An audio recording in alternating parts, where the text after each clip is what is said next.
믿음의 세계는 믿음의 눈으로만 보입니다. 그래서 믿음이란 들음에서 나서 들음은 예수 그리스도의 말씀으로 말미암았다고 로마서 10장 17절에 말씀하지 않습니까? 예, 우리 하나님 말씀, 성경 말씀은 우리들에게 눈을 띄워주고 진정한 믿음의 세계를 보게 하십니다. 오늘 본문 말씀은 누가복음 24장인데 엠마오로 가는 두 제자의 얘기입니다. 그들이 어떻게 처음에 시릴에 빠져서 엠마오로 내려가다가 절망하는 이야기 가운데 있는 모습을 보게 되죠.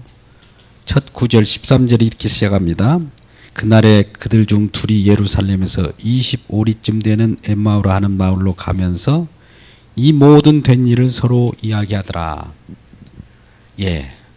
예루살렘이라는 높은 곳에서 엠마오라고 하는 서쪽으로 길을 가면서 하는 얘기는 슬픈 이야기입니다. 그 이야기를 서로 주고받으면서 얘기하는 그 모습을 동행하는 길손이 듣게 됩니다. 16절 그들이 눈이 가려져 그인 줄 알아보지 못하고 예수께서 이르시되 너희가 길 가면서 서로 주고받는 이야기가 무엇이냐라고 했을 때 슬픈 빛을 띱니다. 그리고 그 한 사람인 글로버가 하는 자가 대답하여 이르되 당신이 예루살렘에 체류하면서 이 일이 일어난 일을 모릅니까? 그렇게 말하죠. 도대체 무슨 일입니까? 얘기할 때 예수의 일인데 그가 우리를 구원하고 속량하시는 이스라엘 백성의 왕으로 오실 줄 알았는데 십자가에 매달려 죽어버렸답니다. 이렇게 말씀을 하는 것이죠. 그래서 십자가에 못 박아 죽은 지가 사흘이 지났습니다. 벌써 사흘째예요. 이 일을 듣지 못했습니까? 이렇게 절망적인 이야기를 하고 가는 모습을 보게 되죠. 여기 보면 16절에 그들의 눈이 가려져 그인 줄 알아보지 못했다. 예수님을 알아보지 못하는 인생은 이와 같이 절망과 슬픔과 낭망의 길로 내려갈 수가 있습니다. 마침 이들은 엠마오로 내려가고 있어요. 그 황혼역에 자기들의 모든 성취하고자 하는 욕망이 성취되지 못하고 시릴에 빠져서 내려가는 그런 인생의 모습을 보게 되지요. 우리 인생은 너도나도 나그네입니다. 낯설은 세상에 한번 와서 주어지는 그 인생을 살다가 가는 길인데 그 종착역이 죽음이요 묘지입니다. 여러분 묻겠습니다. 여러분이 종착역에서 돌아갈 고향은 있으십니까? 물은 바다도 흘러서 하늘로 올라갑니다. 불은 솟구쳐서 태양 위로 올라가게 되죠. 하나님께로 온 저와 여러분은 그 주소 본향인 하나님께로 가게 되어 있습니다. 그러한 우리들의 본향을 향해 가는 나그네는 이 땅에 살아갈 때 미련을 두어서는 안 됩니다. 미련이 많으면 그 여행을 계속할 수 없죠. 또한 우리 나그네는 여러 욕심이 많아서도 안 됩니다. 욕심이 많게 되면 그 여행길이 너무 피곤하고 힘이 들죠.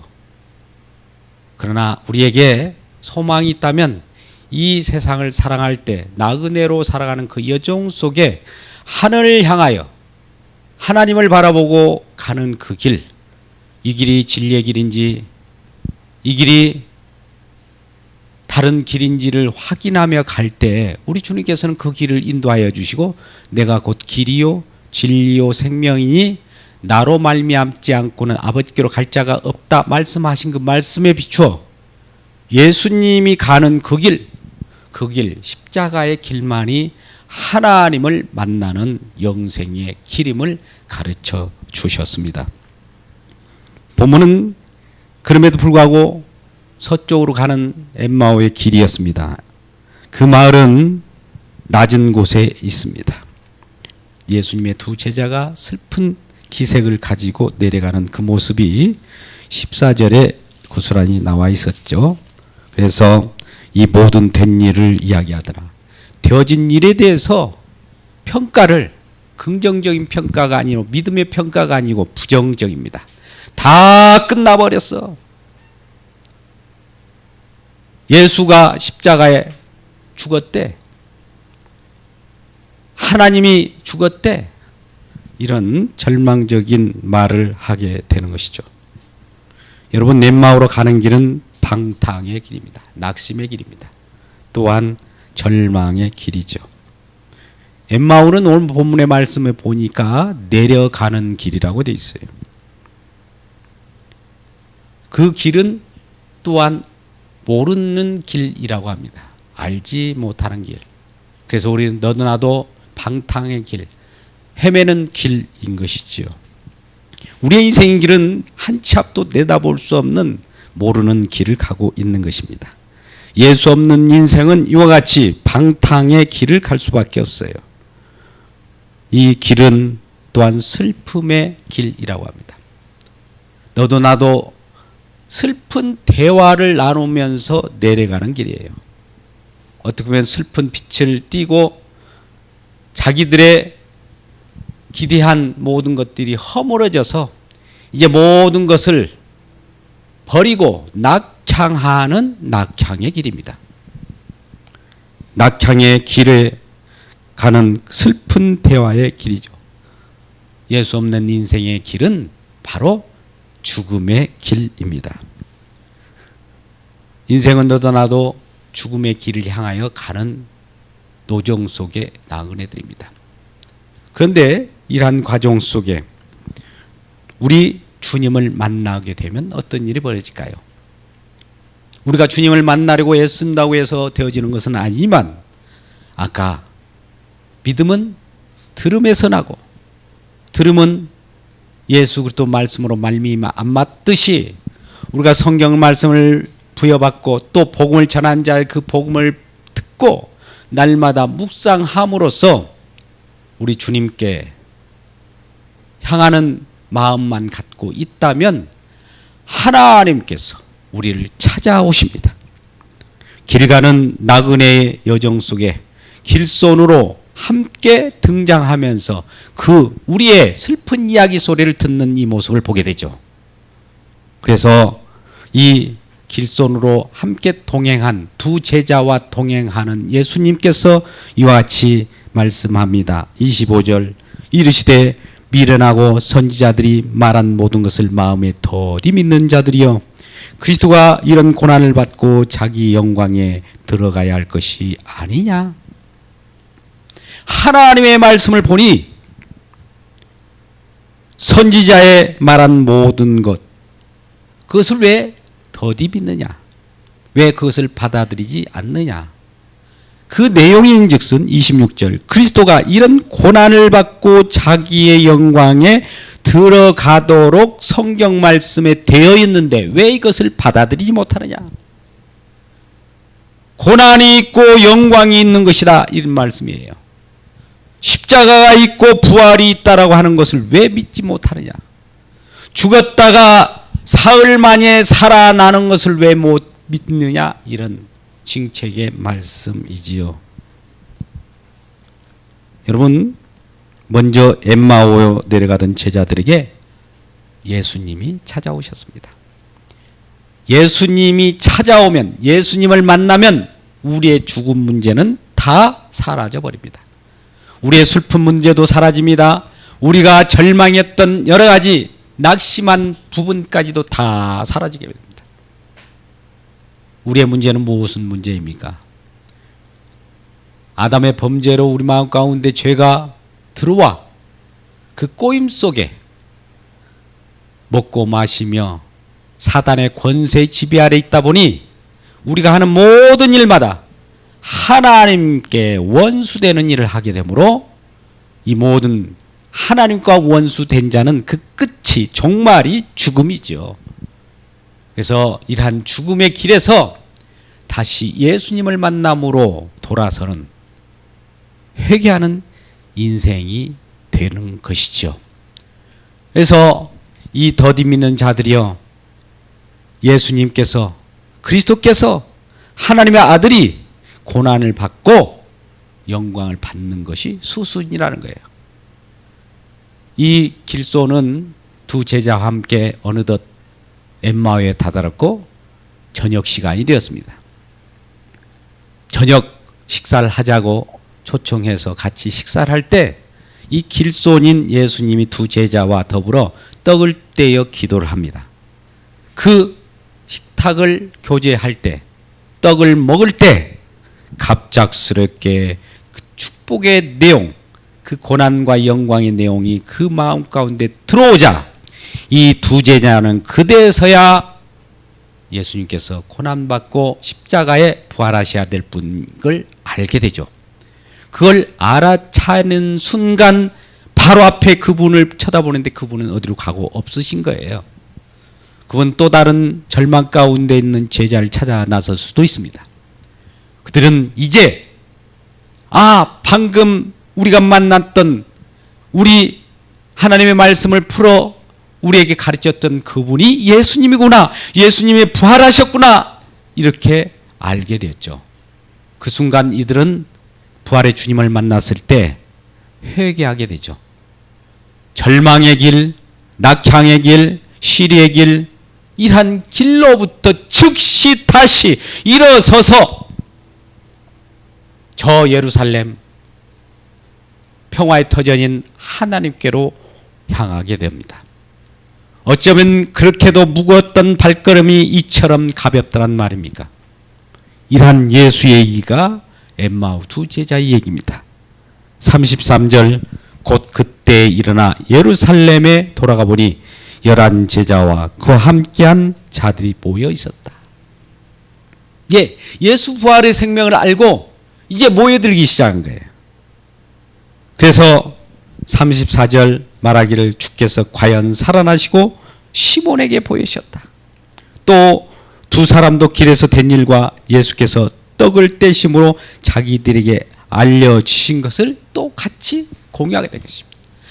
부활의 예수님을 만난 것을 서로 만나서, 나도 예수님을 만났어, 부활의 예수님을 만났어, 그는 살아계셔, 이러한 증인으로서 말을 서로 하게 되는 것이죠. 우리는 부활의 주님은 십자가를 통해서만 만날 수 있습니다. 아까 피 흘림이 없은즉 죄사함이 없다고 했죠. 피 흘리는 그 십자가가 없으면 죄사함이 없습니다.